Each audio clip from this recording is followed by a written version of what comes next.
Queridos hermanos y hermanas, hoy escuchamos la lectura de Jonás. Jonás que es enviado a predicar a la ciudad de Nínive. Pero hoy la gente piensa que todo va a ser igual que Jonás y no. La ciudad de Nínive fue salvada, pero nuestra generación no va a ser salvada. Es decir, en la ciudad de Nínive se convirtieron con la predicación de Jonás. Ahora la gente no se va a convertir, ni se piensa convertir, ni quiere convertirse. Dios solamente está dando tiempo para que algunas almas, sí, algunas almas salgan del fango y busquen el camino correcto. Es decir, vuelvo a decir, la iglesia peregrinando en el desierto. O sea, todos los días haya más peregrinos en el desierto. La primera peregrinación del desierto es una peregrinación espiritual, pero la segunda peregrinación del desierto es una peregrinación material, por valles, por selvas, por bosques, por estepas, por montañas y por el mismo desierto. Porque nosotros no somos un grupo privilegiado y no nos podemos sentir poseedores de la verdad, es decir, ufanándonos de que tenemos la verdad. Nos sentimos poseedores de la verdad en cuanto tenemos a Jesucristo y humilde y crucificado. Mi única ganancia es tener a Jesucristo y crucificado. Hoy recuerdo un pasaje de mi vida que yo creo que es importante en mi vida. Estaba en el Coliseo en Bogotá. Y entonces una señora me dio una invitación y me dijo, va a llegar este padre de Panamá. No sé, tiene que ir allá. Yo sé que ella no era ni de videntes ni de nada de esas cosas hermosas. Yo sé que el Señor me puso en el corazón que tenía que ir a ese coliseo. Y yo, con todas las cosas de tratando de discernir la voluntad de Dios en todo, ¿sí? Me voy para ese coliseo. Y entonces fue la primera vez en mi vida que yo vi dos franciscanos. Pero a mí me sucedió lo contrario a lo que le hubiera podido suceder a cualquier persona. Los vi con ese hábito intachable, muy bonito, con una gaseosa bebiéndosela con estilo, envuelto en una servilleta. Sí, cuando yo ya había estado en la CRC y yo decía, eso es lo que yo no quiero hacer en mi vida, allá no quiero entrar. Sí. Y entonces el padre empezó a decir, ahí fue donde me di cuenta que la gente era una mentirosa. El padre empezó a decir, hay un joven aquí, ¿sí?, que está sintiendo tal y tal cosa.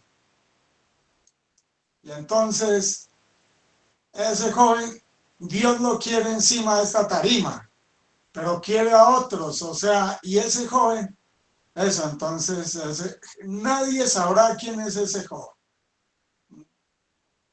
Y entonces yo veía que la gente se miraba entre ellos y todos los que habían subido a la tarima se miraban entre ellos. Y yo tuve que subir a la tarima porque un ciego me hizo subir a la tarima. Sí, y se miraban entre ellos. ¡Ah, el Señor me eligió! ¡Ah, yo sí soy! Y se miraban morbosamente y maliciosamente como si él fuera ese joven. Sí, ahí fue donde yo conocí a Santa Faustina Kowalska, ¿no? Como si yo fuera ese joven, o sea, todos decían, y el joven estaba callado, el joven estaba rebelde, y el joven no quería aceptar, y el ciego lo puso en la tarima a la fuerza. Porque ese ciego, sí, me dijo a mí, tú vas a ser sacerdote. Dije, yo no voy a ser sacerdote, tú vas a ser, yo no. Y dije, entonces en ese momento él veía, sí, no tenía los ojos buenos. Y después me lo vuelvo a encontrar, eso solamente son cosas de la vida. Sí. Y me dice, le ofrecí mis ojos a Dios para que tú fueras sacerdote. Estoy ciego por ti. Sé que vas a ser sacerdote. Y yo a un ciego él le decía, no voy a ser sacerdote. No quiero y no voy a ser sacerdote. Y él me decía, yo sé que vas a ser sacerdote. Entonces, Dios sabe cómo elige o cómo llama a sus hijos, pero lo cierto es que en este camino hay muchos desadaptados que solamente buscan ufanarse ellos a sí mismos y buscan glorias y gracias humanas, inclusive bajo la apariencia de la religión. En esa tarima fue que yo me di cuenta que habían tantos mentirosos en el mundo que utilizaban al mismo Dios y a la misma gracia divina para, para mentir, ¿sí? Y que es muy posible que yo en mi transcurso vi ordenarse muchas personas, sí, mentirosas de sacerdotes. Y yo no podía entender cómo otros muchachos buenos desfilaban de los seminarios. Y yo no desfilaba por voluntad divina, porque yo siempre estuve sometido a Dios y aunque pataleando con Él y peleando con Él, sí, siempre me negué a mi propia voluntad y haciendo mi propia voluntad, perdón, negándome a mi propia voluntad, hice la voluntad divina. Y eso lo aprendí en un retiro. Un día agarré una mochila, metí unas cuantas cosas y me fui a una montaña a caminar y a caminar todo el día allá. Y allá en esa montaña me llevé los escritos de San Francisco. Y abrí los escritos de San Francisco y ahí apareció. Yo buscando y buscando hacer la voluntad de Dios. Y entonces ahí apareció el pasaje que leí yo en ese momento y que desde ese momento se me quedó memorizado. Hombrecillo, le dice Dios a San Francisco. Hombrecillo. Si quieres saber cuál es mi voluntad, desprecia lo que has amado y ama lo que has despreciado. Cuando comiences a hacer esto, verás que lo que te era amargo como la hiel, se te tornará dulce como la miel. Y lo que te era dulce como la miel, se te tornará amargo como la miel. Yo sentí en el corazón que Dios me estaba diciendo que yo tenía que hacer la voluntad de Dios y no mi propia voluntad. Y por eso yo tuve la certeza, o sea, aunque yo negaba y peleaba con el ciego, aunque peleaba con el ciego, yo en el corazón sabía que era Dios el que me estaba hablando. Sí, porque al final yo era rebelde con Dios, no con el ciego. Sí. Y yo le dije, si tú me haces sacerdote, que yo vea.